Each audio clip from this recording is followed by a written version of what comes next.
सरकारी बासभवन रे बेकरे रस्सी लगाई कर्मचारी आत्महत्या अभियोग। फुलबाणी कृषि उद्यान विभाग सरकारी बासभवन रे घटी अघटन। मृतक फुलबाणी कृषि उद्यान विभाग कर्मचारी विजय कुमार नायक। घटनास्थल में फुलबाणी टाउन थाना पुलिस पहुंची शव उद्धार कर व्यवच्छेद पठाइबा सह तदंत आरंभ करिछि। तेबे विजय आत्महत्या घटना को सहजरे विश्वास करिपारुनाहांती परिवार लोके। मृतकों पुओ आनिछंती हत्या अभियोग।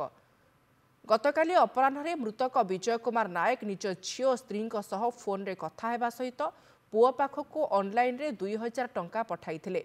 एथिसहित से रातिरे बस रे भुवनेश्वर जिबे एवं सेठारु भद्रक निज गाँ को जिबे बोली स्त्री को कहिथिले।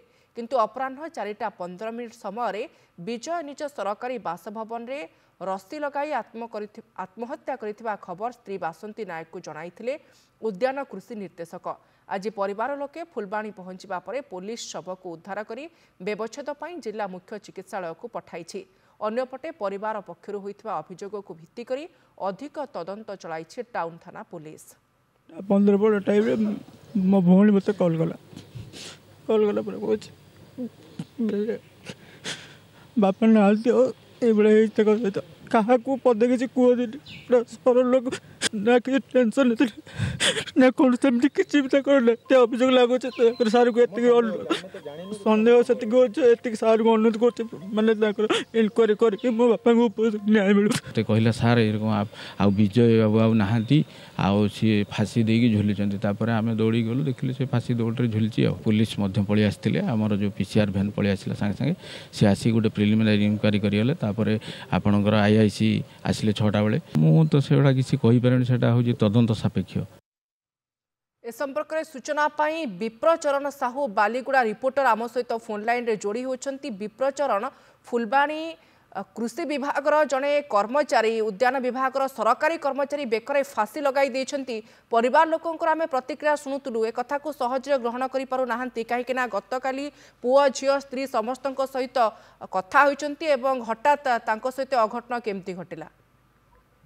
हाँ निहाती भाव में शुभश्री जदि कहवा निहाती एक दुखद खबर एवं एक अभावनीय घटना बोली जी कि सरकारी कर्मचारी गतकाली से परिवार लोकों सहित कथबार्ता करते निज गाँ भद्रक को जावाक जहाँ आलोचना होता परिवार लोकों सहित निज स्त्री और झील सहित एभली परिस्थिति जदि अपराह्न 1:53 से झील सहित कथा होते पुणी परवर्ती समय 2:15 मिनिट समय स्त्री जी रही बासंती सहित कथा होते किंतु यू घटना होगापर 4:15 मिनिट जिते विभाग कर्तृपक्ष को फोन कॉल जाइए विजय बाबू आ नहांती समस्ते अबाक हो जाते आश्चर्य हो जाते जे सी आज गाँव को आसवे बोली कहते हठात कौन एमती है से आत्महत्या कले ए कथाटा को सहजरे परिवार लोक ग्रहण कर पारे नहीं एवं जो विभाग अधिकारी रही कृषि अधिकारी रही जो सूचना क्रमे घटनास्थल पुलिस पहुंची गतकाली एवं आज परिवार लोक जो घटनास्थल पहुंची फुलवाणी संपुक्त क्वार्टर में पुलिस आसी शव उद्धार कर शव व्यवच्छेद पठाई